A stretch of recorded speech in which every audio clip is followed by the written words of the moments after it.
அஸ்ஸலாமு அலைக்கும் வரஹ்மத்துல்லாஹி வபரகாத்துஹு. பிஸ்மில்லாஹிர் ரஹ்மானிர் ரஹீம். அல்ஹம்துலில்லாஹி ரப்பில் ஆலமீன் வல் ஆகிபத்து லில் முத்தகீன்.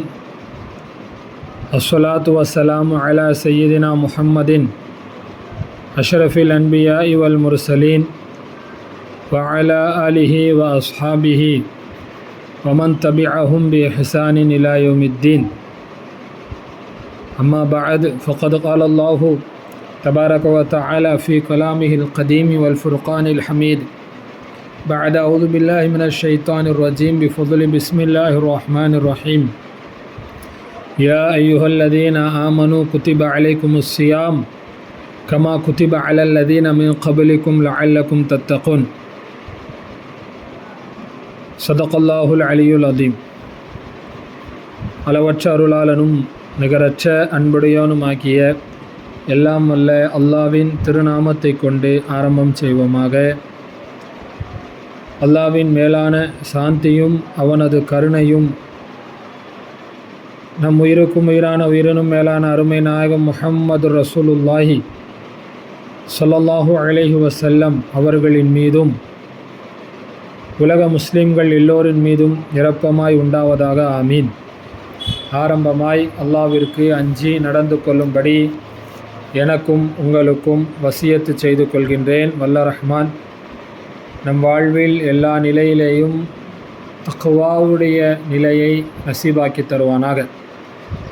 கண்ணியத்திற்குரிய அல்லாவின் நல்லடியார்களே, அல்லாவினுடைய மாபெரும் அருள், அவனுடைய மாபெரும் அருட்கொடை நம் எல்லோருக்கும் நம் வாழ்வில் மீண்டும் ஒரு முறை புனித ரமலானுடைய மாதத்தை அடையக்கூடிய பெரும் பாக்கியத்தை அல்லாஹ் நமக்கு வழங்கியிருக்கிறார். பொதுவாக அல்லாஹ் நமக்கு தரக்கூடிய அருட்கொடைகளை, அல்லாஹ் நமக்கு தரக்கூடிய அவனுடைய நிஅமத்துகளை எல்லாம் நாம் முதலிலே அதை உணர வேண்டும். அல்லாஹ் நம்மின் மீது செய்திருக்கக்கூடிய ஒரு மாபெரும் கிருபை என்பதை நாம் உணர வேண்டும். இன்றைய தராவியில் ஓதப்பட்ட வசனங்களிலே அல்லாஹு தாலா பனி இஸ்ரவேலர்களை பார்த்து சொல்கின்றான். யா பனி இஸ்ராயில் குரு நிஅமத்தி அல்லத்தி அன்அம்து அலைக்கும். பனி இஸ்ரவேலர்களே, உங்கள் மீது நான் செய்த அருட்கொடைகளை நினைத்து பாருங்கள் என்று அல்லாஹ் சொல்கின்றான். கண்ணியத்திற்குரியவர்களே, இந்த ரமலானுடைய மாதம் 1447 ஹிஜ்ரியினுடைய இந்த ரமலானுடைய மாதத்தை நாம் இன்று அடைந்திருக்கிறோம்.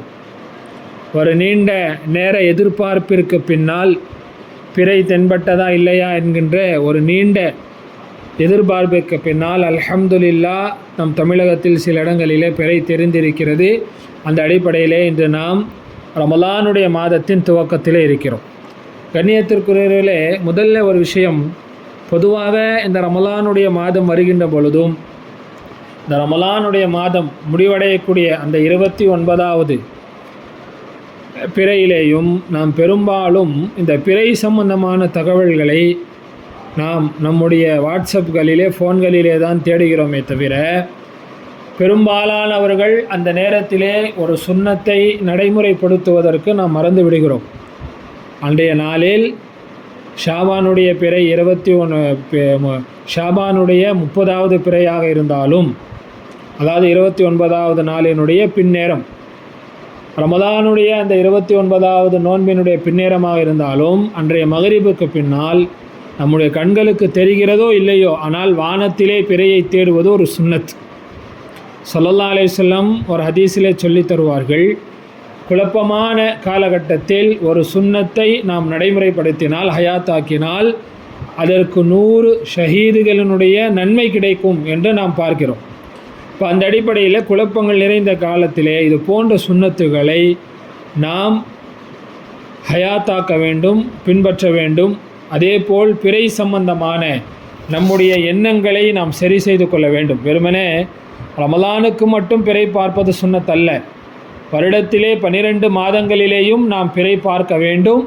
இஸ்லாமியர்களாகிய நாம், அல்லாஹ் ரசூலின் மீது நம்பிக்கை கொண்ட நாம், நம் வாழ்க்கையில் எல்லா நிலைகளிலேயும் நம்முடைய காரியங்கள் அனைத்தையும் பிறை கணக்கின் அடிப்படையிலே நாம் கணக்கு வைத்து கொள்ள நம்முடைய வழக்கத்திலே கொண்டு வர வேண்டும். நம்முடைய ஜகாத்தினுடைய கணக்காக இருந்தாலும், பெண்களுடைய தொழுகை நேரம், மாதவிடாய் நேரம், இது போன்ற அனைத்து காரியங்களையும் இந்த பிறை சம்பந்தமாக நாம் பிறையினுடைய கணக்கை நாம் கையாள வேண்டும். அல்ஹம்துலில்லாஹ். அந்நியத்திற்குரியவர்களே, புனிதம் வாய்ந்த இந்த ரமலானுடைய மாதம் நம்மை அடைந்திருக்கிறது. நாம் மற்ற மாதங்களைப் போல் இந்த மாதத்தை நாம் ஒரு காலும் நினைத்து விடக்கூடாது. ஏனென்றால் மற்ற மாதங்களிலே சில நாட்கள், சில இரவுகள் புனிதமான நாட்களாக, புனிதமான இரவுகளாக இருக்கிறது. ஆனால் இந்த ரமலானுடைய மாதத்தை பொறுத்தவரை இந்த ரமலான் மாதம் முழுவதும் புனிதமான நாட்கள், புனிதமான நேரம். இந்த ரமலான் மாதத்திலே இருக்கக்கூடிய ஒவ்வொரு நொடி பொழுதும் கூட அல்லாஹு தாலாவிடத்தில் உயர்ந்த அந்தஸ்து உடையது. ஒரு மனிதன் அல்லாஹ்வினுடைய அருளையும் அன்பையும் பெறுவதற்கு இந்த ரமலானுடைய மாதத்தில் இருக்கக்கூடிய ஒரு நொடி பொழுதும் கூட போதும். அந்தளவுக்கு அல்லாஹ்வினுடைய அருளை பெற்றுத்தரக்கூடிய இந்த மாதம். குரானிலேயும் குரானில் பெயர் சொல்லப்பட்ட ஒரு மாதம் அது ரமலானுடைய மாதம்தான்.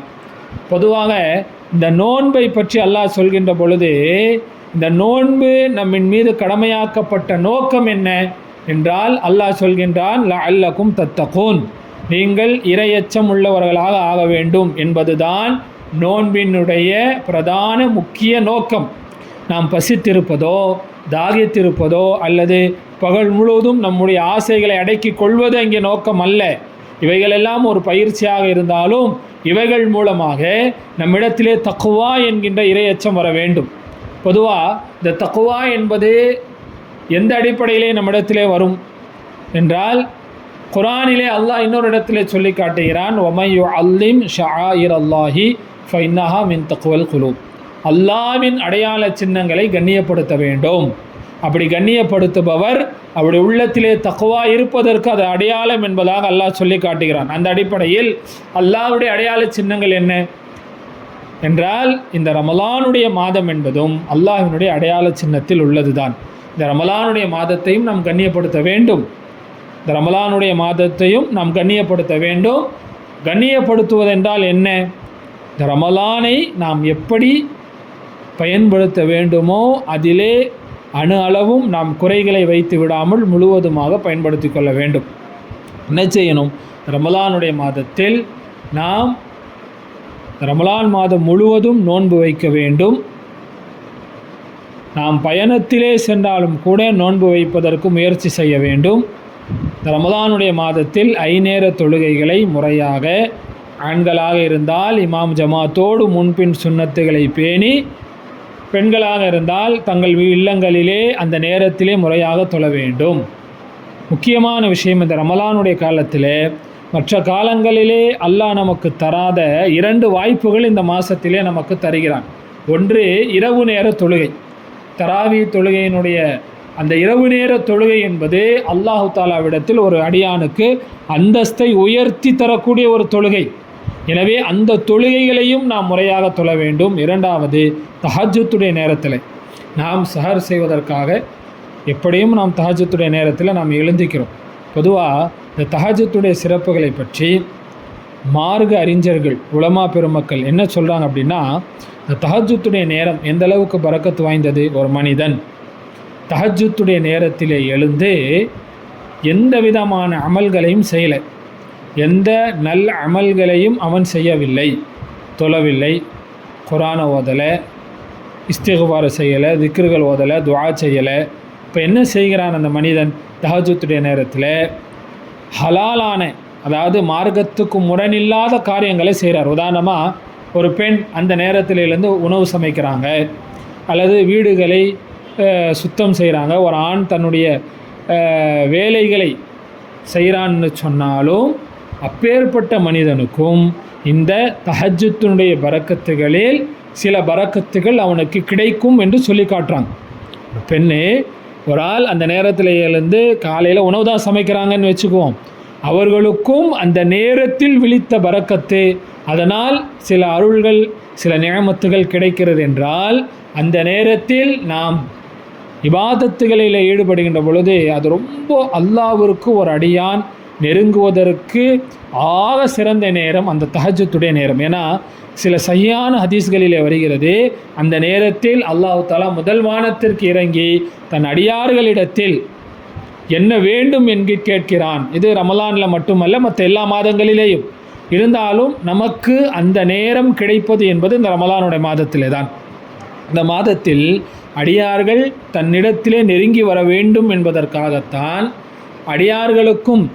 அடியார்கள் தன்னை நெருங்குவதற்கு தடையாக இருக்கக்கூடிய அந்த ஷைத்தான்களை அல்லாஹு தாலா சையதுனா ஜிப்ரைல் அலைஹிஸ்ஸலாம் அவர்களை ஏவி அவர்களை எல்லாம் விலங்கிட்டு கடலிலே தூக்கி எறியுமாறு சொல்கின்றான். அப்போது நாம் அல்லாஹ்வை நெருங்குவதற்குண்டான எல்லா தடைகளையும் அல்லாஹ் நீக்கி வைக்கின்றான். நாம் அல்லாஹ்வை அடைய வேண்டும்.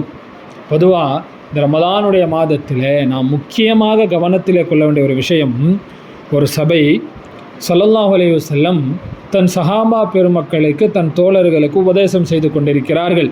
இந்த நேரத்தில் ஸல்லல்லாஹு அலைஹி வஸல்லம் சொன்னாங்க, ஒரு 5 விஷயங்களை நான் சொல்லித் தருகிறேன். உங்களிலே யார் அந்த 5 விஷயங்களிலே அமல் செய்கிறாரோ அல்லது அந்த 5 விஷயங்களை மற்றவர்களுக்கு எத்தி வைப்போர் யாராவது இருக்கிறீர்களா என்று கேட்ட பொழுது அந்த சபையிலே இருந்த சையதுனா அபூ ஹுரைரா ரலியல்லாஹு அன்ஹு அவர்கள் தங்களுடைய கைகளை உயர்த்துகிறார்கள். இப்போது ஸல்லல்லாஹு அலைஹி வஸல்லம் ஒரு 5 விஷயங்களை சொன்னாங்க. அதில் ஒரு முக்கியமான விஷயம், நமக்கு அதுதான் இங்கே நோக்கம். ஸல்லல்லாஹு அலைஹி வஸல்லம் சொன்னார்கள், இத்தகில் மஹாரிம் ஃபதகுன் அபுதன் நாஸ். ஹராமான காரியங்களிலிருந்து நீங்கள் தவிர்ந்திருங்கள், நீங்கள் மக்களிலேயே ஆக சிறந்த ஒரு பெரிய வணக்கசாலியாக ஆகிவிடுவீர்கள் என்று சொன்னாங்க. இப்போது இன்றைக்கி நாம் நிறைய அமல்கள் செய்கிறோம், நிறைய தொழுகைகள், சதக்காக்கள், நிறைய நன்மைகள் செய்தாலும் நம்மிடத்திலே இருக்கக்கூடிய பாவங்கள் அந்த நன்மைகளை எல்லாம் அழித்து விடுகிறது.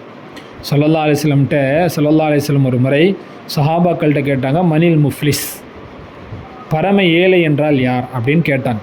அப்போது சஹாபா பெருமக்கள் சொன்னார்கள், அல் முஃப்லிசு ஃபீனா மல்லா திர்ஹம் அலஹு அலா தீனாரா. எங்களை பொறுத்த வரைக்கும் ஏழை, பரம ஏழை, திவாலாகிவிட்ட ஏழை என்றால் யார்? யார்கிட்ட காசு பணம் இல்லையோ அவன் தான் ஏழை அப்படின்னு சொல்லும் பொழுது ஸல்லல்லாஹு அலைஹி வஸல்லம் சொன்னாங்க, எப்போ அவன் பரம ஏழை இல்லை, நாளைக்கு மறுமையிலே ஒரு மனிதன் வருவான், மலை போன்ற நன்மைகளை சுமந்து கொண்டு வருவான், கிட்டத்தட்ட பார்த்தா சொர்க்கவாசிங்கிற மாதிரி தெரியும். அந்த மனிதன் நிறைய நன்மைகளை கொண்டு வரும் பொழுது இந்த உலகத்தில் சிலருக்கு அவன் என்ன செய்திருப்பான்? அநீதம் இழைத்திருப்பான், தீங்கிழைத்திருப்பான், புறம் பேசியிருப்பான். இப்போ ஒவ்வொரு ஆளாக அநீதம் இழைக்கப்பட்ட ஒவ்வொரு ஆளாக அல்லாஹ்கிட்ட இதற்குண்டான பகரமாக அவனுடைய நன்மைகளாக வாங்கிட்டு போயிடுவாங்க. கடைசியில் அவன்கிட்ட நன்மையே இருக்காது. ஆனால் அவனுக்கு எதிராக வழக்கு தொடுக்கக்கூடிய, அவனால் அநீதம் இழைக்கப்பட்ட மக்கள் வந்துகிட்டே இருப்பாங்க. கடைசியில் அல்லாஹ் என்ன செய்வான்? அந்த மனிதர்களுடைய பாவத்தை எடுத்து இவனுடைய தலையில் போட்டு, மலை போல் நன்மையுள்ள வந்த ஒருவன் கடைசியிலே பாவங்களோடு நரகத்தில் சென்று விழுகிறானே, இவன்தான் ஆக பரம ஏழை என்று சொன்னான். இப்போ இந்த ஹதீஸ் நமக்கு என்ன சொல்லுது? நாம் எவ்வளவுதான் நன்மையான காரியங்கள் செய்தாலும் நாம் செய்கின்ற தவறுகள், பாவங்கள் அந்த நன்மைகளை அழித்துவிடும்.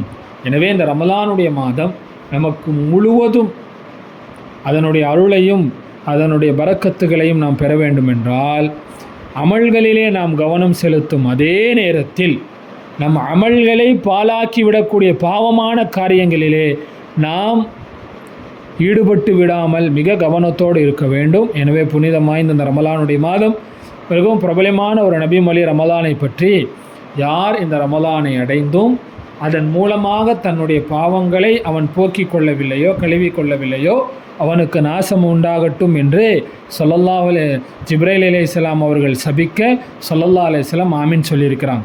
பொதுவாக ஸல்லல்லாஹு அலைஹி வஸல்லம் அவர்கள் பெரும்பாலும் தனிப்பட்ட முறையிலேயோ தனி மனிதர்களையோ அவர்கள் சபித்தது என்பது ஆக குறைவு. சபிக்க வேண்டிய பல சூழல்கள் ஏற்பட்ட பொழுதும் கூட மன்னித்து விட்டவர்கள் ஸல்லல்லாஹு அலைஹி வஸல்லம் அவர்கள். அப்படி இருந்த ஸல்லல்லாஹு அலைஹி வஸல்லம் அவங்களே ரமலானை முறையாக பயன்படுத்தாதவனுக்கு நாசம் உண்டாகட்டும் என்று சபித்தார்கள் என்று சொன்னால், இப்போ இந்த ரமலான் சிறந்த வாய்ப்பு கிடைத்தும் அதன் மூலமாக திருந்தாதவன் துர்பாகியசாலி என்பதை இந்த ஹதீஸ் காட்டுகிறது. பொதுவாக இந்த மற்ற மக்களிடத்தில் இந்த புத்தாண்டு நியூ இயர் வரும் பொழுது ஒவ்வொரு உறுதிமொழி எடுப்பாங்க. பொதுவாக அது ஒரு வழமையாக இருக்குது. இனிமேல் இந்த புது வருடத்தில் நான் இது செய்ய மாட்டேன், அது செய்ய மாட்டேன் என்று.